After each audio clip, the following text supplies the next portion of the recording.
Everyone, आपका स्वागत है आपके चैनल स्टडी पीसीएस में। देखिए, ये यूपी पीसीएस के लिए सेट के लिए ये इंटरपर्सनल स्किल, कम्युनिकेशन स्किल। तो इसमें देखिए थ्योरी बेस मतलब वीडियो रहेगा। तो इसके छोटे छोटे पार्ट हैं वीडियो के। देखिए इसमें क्या है, पहले थ्योरी देखेंगे, फिर हम लोग इसके जो प्रीवियस ईयर क्वेश्चन हैं आए हुए एग्ज़ाम के तो उनको देखेंगे। पहले कि थ्योरी को समझ लेते हैं कि क्या कैसे क्वेश्चन इसके बनते हैं। तो आप लोग को वीडियो अच्छा लगा करे तो प्लीज़ लाइक और सब्सक्राइब भी किया करिए। देखते हैं इसमें ये फर्स्ट ये यूपी पीसीएस के लिए संप्रेषण है, तो पहली क्लास है इसमें सीसैट के लिए। तो देखते हैं इसमें ये पहला ये थ्योरिकल जो है वीडियो, तो इसमें देख रहे हैं। देखिए संचार के प्रकार, तो आ जाता है संचार के प्रकार।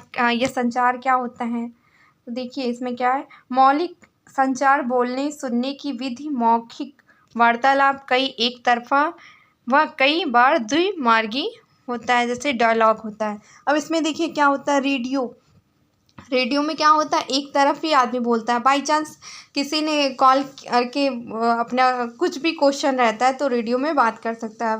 उसी तरह फिल्म हो गई है, एक तरफा हो गया। टेलीविज़न द्वितरफा, और देखिए टेलीविज़न जो हो गया एक तरफा, टेलीफोन हो गया द्वितरफा, मतलब उस तरह बात। तो ये सारी चीज़ें जो हैं, वार्तालाप, सम्मेलन, साक्षात्कार, ये सब चीज़ें किस में आती हैं, तो मौखिक संचार में आती हैं।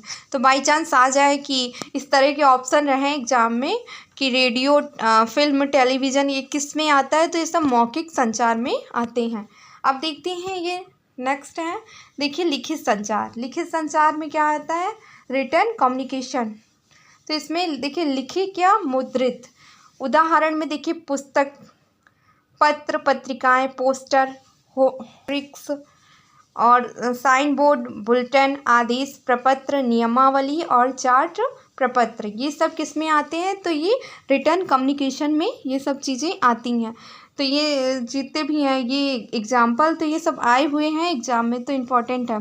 अब देखिए प्रतीकात्मक संचार, सिंबॉलिक कम्युनिकेशन।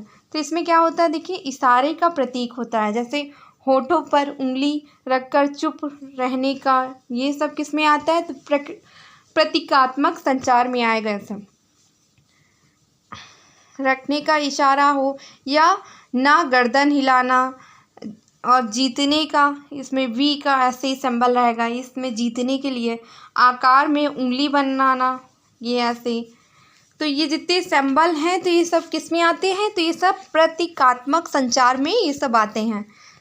अब देखते हैं नेक्स्ट। देखिए संचार के तत्व, संचार के जो तत्व कौन से हैं, तो देखिए इसमें ये मतलब इम्पॉर्टेंट है, जो अरेंज है, ये काफ़ी बार एग्जाम में आए। पहले सेंडर होगा, फिर क्या होगा, मैसेज होगा, फिर मीडियम होगा, फिर उसके बाद क्या होगा, रिसीवर होगा। रिसीवर के बाद आएगा हमारा ये फीडबैक आएगा। पहले क्या आएगा, पहले देखिए सेंडर आ गया, ये सेंडर हो गया, फिर मैसेज हो गया, फिर मीडियम हो गया, रिसीवर, फिर फीडबैक। पहले किसी चीज़ को भेजा गया, सेंडर सूचना प्राप्त किया, या फिर सूचना की जानकारी मैसेज के द्वारा, सूचना का माध्यम या विधि, तो मीडियम हो गया, सूचना प्राप्त करता, रिसीवर, प्रत्युत्तर, वंचित प्रक्रिया, तो फीडबैक जरूरी होता है। तो ये अरेंज में है संप्रेषण का, तो ये काफ़ी बार एग्जाम में आया है, तो ऐसे ही इसको अरेंज किया जाता है। अब देखते हैं ये नेक्स्ट। देखिए अन्य बिंदु, कम्युनिकेशन इंपॉर्टेंट पॉइंट जो हैं कुछ, तो आज इसमें देख रहे हैं। देखिए कुछ इंपॉर्टेंट पॉइंट हैं कम्युनिकेशन। संप्रेषण में सर्वाधिक सहायक श्रव्य कौशल सक्रिय श्रवण होता है। सेकंड में है अशाब्दिक संप्रेषण के लिए प्रेषक और ग्राहक दोनों का एक ही सांस्कृतिक परिवेश से होना आवश्यक है। देखिए अशाब्दिक संप्रेषण के लिए प्रेषक और ग्राहक एक ही सांस्कृतिक से परिवेश से होना, ये दोनों का आवश्यक है, मतलब एक ही सांस्कृतिक और एक ही परिवेश से होना आवश्यक होता है अशाब्दिक संप्रेषण में। अब नेक्स्ट है, देखिए इसमें नेक्स्ट है ये ग्रेप वाइन की परिघटना होगा, यहाँ पर परिघटना, तो ये किस में आएगी, तो ये अनौपचारिक संचार में ये आता है। अब देखिए 4 नंबर है प्रवाही संचार के 6 कारक। तो देखिए स्पष्टता, प्राप्तकर्ता की अपेक्षानुसार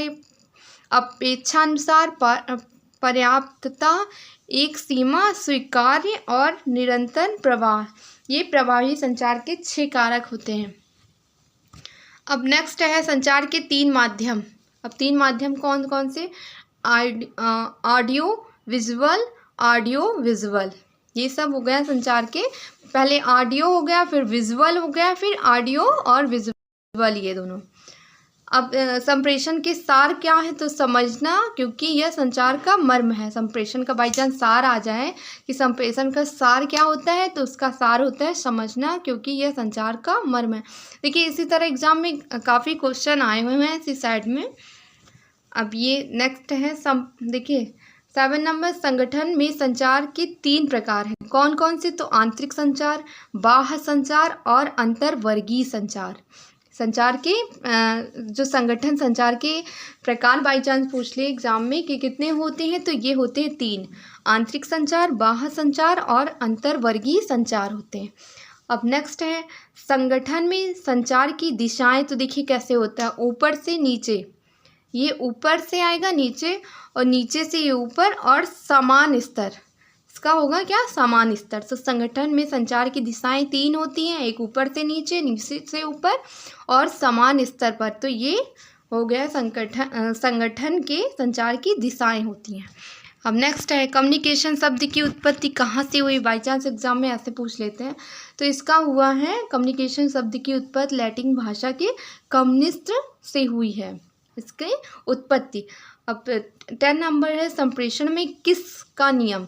तो इसका नियम होता है keep it short and simple. अपनी बात को जटिल एवं बढ़ा चढ़ा कर रखने की बजाय सरल तरीके में प्रस्तुत करना। बाई चांस इसका आ जाए कि इसका फुल फॉर्म क्या होता है ये, तो ये होता है keep it short and simple. और इसका मतलब क्या होता है? अपनी बात को बढ़ा चढ़ा के सरल तरीके से प्रस्तुत करना। अब नेक्स्ट है देखिए विकिरण संप्रेषण। इसमें क्या है? संगठन में प्रबंध और श्रमिकों के बीच संप्रेषण। तो विकिरण संप्रेषण का क्या कार्य होता है? तो इस संगठन में प्रबंधक और श्रमिकों के बीच संप्रेषण का यह माध्यम होता है। तो कौन होता है? विकिरण संप्रेषण।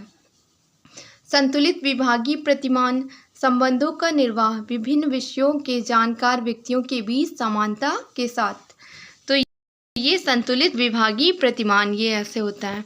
के लिए संप्रेषण के ये वीडियो था। तो देखिए इसके वीडियो जो है थ्योरिकल, पहले थ्योरी समझ लेते हैं, फिर इसके जो प्रीवियस ईयर क्वेश्चन जो इसी थ्योरी से बनते हैं, तो आप लोग को उसके भी प्रीवियस ईयर के क्वेश्चन भी मिलेंगे। तो इस तरह के छोटे छोटे मतलब जितना भी संप्रेषण की थ्योरी है उनके वीडियो आते रहेंगे। फिर उसके बाद हम लोग इनके प्रीवियस ईयर क्वेश्चन देखेंगे। तो आप लोग को वीडियो अच्छा लगे तो प्लीज़ लाइक